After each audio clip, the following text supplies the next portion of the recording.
Hello.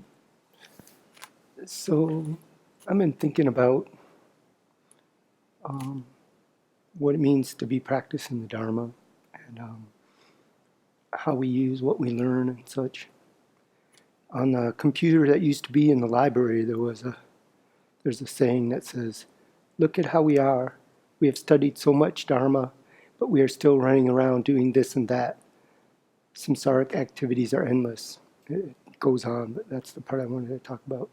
And there's the story of a master. I'm not sure which master this is, but he sees a man circumambulating a stupa, and he says, "It's very good that you're circumambulating the stupa, but it would be better if you practiced the Dharma." So then he sees the man reciting mantras, and he says the same thing. "It's very good that you're reciting mantras, but it would be better if you practiced the Dharma." And so then later he sees the man studying and reciting sutras, and he says, "It's very good that you're reciting sutras and studying, but it would be better if you practiced the Dharma." And then the same, he's meditating. And the master says, "It's very good that you're meditating, but it would be better if you practiced the Dharma." And at this point, the man says, "What do you mean, master, by practice, when you say practicing the Dharma?" And he says, "Transform your mind." Though in some translations, I think it says, "Let go of this life." So these are all good things. They can be all good things, like circumambulating holy objects, reciting mantras, studying, meditating, if they're used to transform the mind. Otherwise, they're not really Dharma practice. And last Friday evening, Venerable was reading out of Approaching the Buddhist Path. She was reading the section titled Role Models. And there's some material there that relates to this and how practitioners can be working with their own mind and their own disposition and capacity. So I've extracted a few lines from this section that I wanted to read here. They're kind of extracted out of their paragraphs and read it. Hearing about historical figures, we may receive the unspoken message that to be successful in Dharma, we have to become either a great scholar or a great meditator. But where does that leave people who are drawn to neither role? What about the average practitioner who does their best according to their own disposition? Leaving this life with a great collection of merit, fewer negativities, and the imprints from having heard and practiced many teachings are a sign of successful Dharma practice. It is important for each of us to find our own way of living a Dharma life while internally cultivating the qualities of wisdom, bodhicitta, and so forth. So do not become rigid in your notion of a successful Dharma life. Know that due to karma, people have different mentalities and interests and different opportunities as well. Encourage yourself and encourage others to abandon negativities, create virtue, cultivate wisdom and compassion. Respect all practitioners and rejoice at whatever virtue anyone creates. And I was thinking about the three principal aspects of the path and the order they're presented in. Renunciation, or the determination for liberation, is a term I like a lot. Bodhicitta and wisdom, which is the wisdom realizing emptiness to free our minds. So we have to work with our own minds at the stages we're at now. The determination to be free from samsara is necessary if we are going to cultivate bodhicitta. We have to recognize samsara for what it is and really develop a sincere and strong and constant desire to be free from samsara, to be liberated.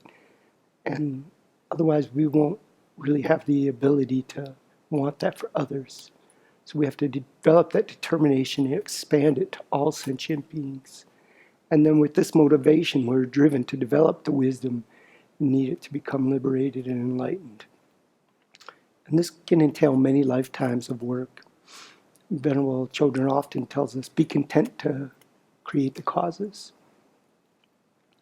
And right now, many of us are at a level of learning to practice ethical behavior, learning to recognize afflictions when they arise in our minds and to become competent with applying the antidotes and purifying negative karma and creating merit. And yes, we study other topics and work at developing compassion and wisdom. But these things are interconnected, but we really have to develop a strong foundation in the Dharma by really turning our minds to the beginning of the path and really making sure we are turning our minds away from the 8 worldly concerns and cultivating a kind heart that doesn't want to harm others, but wants to have them to have happiness and freedom from suffering. And this is the basic basis of our ethical conduct. If we don't want others to be harmed, then we're not going to want to harm them. We do want to be diligent in our studies, and we do want to learn to meditate, obviously, but we must be mindful that we are using these tools to transform our minds. And don't be discouraged if you struggle with understanding the most difficult topics of the Dharma, or if your concentration is still poor. Keep with it, but mostly we want to be destroying our non-virtuous habits and habituating ourselves to virtue. With mind training, purification practices, and ethical conduct, our minds will become clearer, and our studies and our meditation will progress. Sometimes when I'm sick, I get what I call brain fog, and it's hard to focus on things. And I'm more disappointed in myself if I can't remember to be in control of my mind and treat others well than I am if I can't remember the definition to a visual, physical, visual sense faculty or something, you know. So I think it's a very important thing to develop a basic kind mind and heart to begin with. Otherwise, where will we go with this?